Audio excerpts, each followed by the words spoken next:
কেওনঝড়ের ঘাটগাঁও থেকে বেরিয়ে গেলাম। এবার আমরা যাব কিরিবুরু। কিরিবুরুতে আমাদের অনেক সাইট সিন করার আছে। এখন বাজে 11টা। আমাদের ব্রেকফাস্ট হয়ে গেছে, দারুণ সুন্দর আমরা ব্রেকফাস্ট করেছি। এখানে দই বড়া খুব সুন্দর লেগেছে আমাদের। তা আমরা এখন চলে যাচ্ছি। ঘাটগাঁও থেকে কেওনঝড় যাওয়ার পথে এটা হচ্ছে আমাদের ফার্স্ট টোল, আর এর প্রাইস হচ্ছে 85। কেওনঝড়ের দিকে যাওয়ার পথে আমরা আজকে যে পয়েন্টগুলো ঘুরবো সেগুলো হচ্ছে মুর্গ মহাদেব টেম্পল, সানাঘাগরা আর বড়াঘাগরা। আজকে কতটা আমরা ঘুরতে পারবো সেটা এখনই বলতে পারছি না। যাই হোক, এই রকম একটা সুন্দর রাস্তা, পাহাড়ি রাস্তা দিয়ে আমরা যাচ্ছি। দুদিকে কাশফুল আর এই শরতের মেঘযুক্ত আকাশ, ভীষণ সুন্দর একটা উপলব্ধি। আমরা এরকমভাবে ঘুরতে ঘুরতে যেন মনে হচ্ছে কোথায় একটা অনেক সুদূরে চলে এসেছি। যাই হোক, আমরা পৌঁছে গেছি বড়াঘাগরার এন্ট্রি পয়েন্টে। এখানে হয়তো আমাদের কার পার্কিংয়ের জন্য চার্জেস দিতে হবে। আমরা একটু ওয়েট করলাম। হ্যাঁ, এখানে আমাদের কার পার্কিংয়ের জন্য 50 রুপিস দিতে হয়েছে। এখন আমরা চলে এসেছি একদম বড়াঘাগরার ভিতরে। সুন্দর একটা পুল বেয়ে আমি এগিয়ে যাচ্ছি, আর সঙ্গে রয়েছে সুন্দর নদীর শব্দ। বহু মানুষজন এখানে এসেছেন, কিন্তু যেহেতু এটা একটা অফবিট জায়গা সেহেতু পশ্চিমবঙ্গ থেকে খুব বেশি মানুষ দেখা যাচ্ছে না। সব লোকাল মানুষেরই ভিড় এখানে দেখা যাচ্ছে। এখন আমরা চলে এসেছি বড়াঘাগরার একদম সামনে। ঝর্ণার আওয়াজ পাচ্ছি, আমরা দেখতেও পাচ্ছি। আমরা চলে যাব আরও সামনে। ভীষণ মনোরম একটা পরিবেশ, খুব ভালো লাগছে। এই ঝর্ণাটা নেমে এখানে একটা ছোট পুলের মতন হয়েছে। এখানে অনেকগুলো সিঁড়ি দেখতে পাচ্ছি। নিশ্চয়ই ঝর্ণাটা দেখার জন্য উপরে আরও যাওয়া যাবে। খুব সামনে আমরা আস্তে আস্তে চলে যাব। এই হলো সেই বড়াঘাগরার বিখ্যাত ঝর্ণা। সত্যি ভীষণ সুন্দর।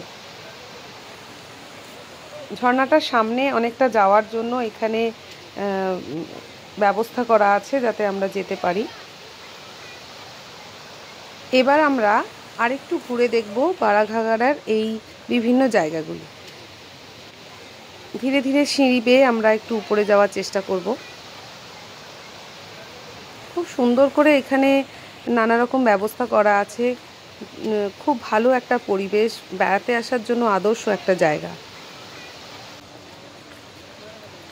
বড়াঘাগরা আমাদের ঘোরা হয়ে গেছে। আমি ঢোকার সময় এই এন্ট্রি গেটটা তুলতে পারিনি, তাই এখন একটু দেখিয়ে দেওয়ার চেষ্টা করছি।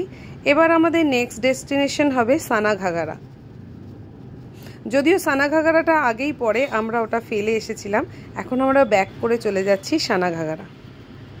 ভীষণ সুন্দর একটা রাস্তা, চারিদিক সবুজ আর ভীষণ মনোরম।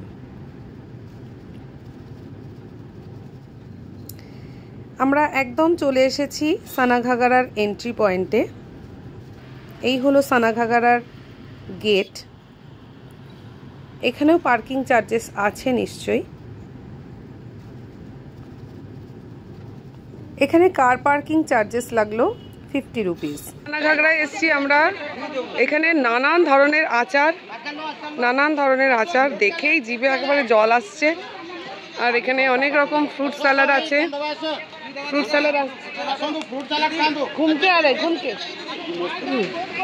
নানা রকমের ফ্রুট স্যালাড রয়েছে, দেখেই মনে হচ্ছে ডিলিশিয়াস হবে।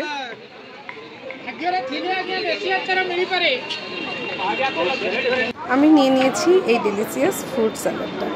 আমরা চলে এসেছি সানাঘাগরা বোটিং পয়েন্টে। এর আগে আমরা একটু কফি খেয়ে নিয়েছি।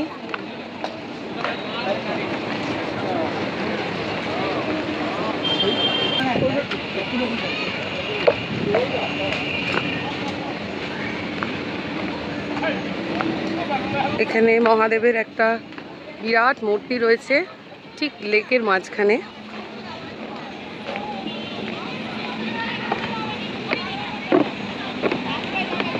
অনেকে বোটিং করছে, কিন্তু আমার খুব একটা আজকে ইচ্ছা নেই বোটিং করার।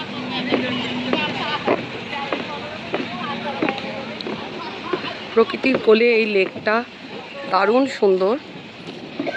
চারিপাশটা আমি একবার দেখাচ্ছি। লেকটা রয়েছে এবং চারিদিকে এরকম সৌন্দর্য। কেওনঝড় ট্যুরে সানাঘাগরা এবং বড়াঘাগরা আমাদের ঘোরা হয়ে গেছে। আমাদের নেক্সট ডেস্টিনেশন হবে মুর্গ মহাদেব টেম্পল, যেটা আমি নিউ ব্লগে আপনাদের কাছে শো করব। আমার এই ব্লগটি যদি আপনাদের পছন্দ হয়ে থাকে তাহলে নিশ্চয়ই লাইক, কমেন্ট এবং শেয়ার করবেন।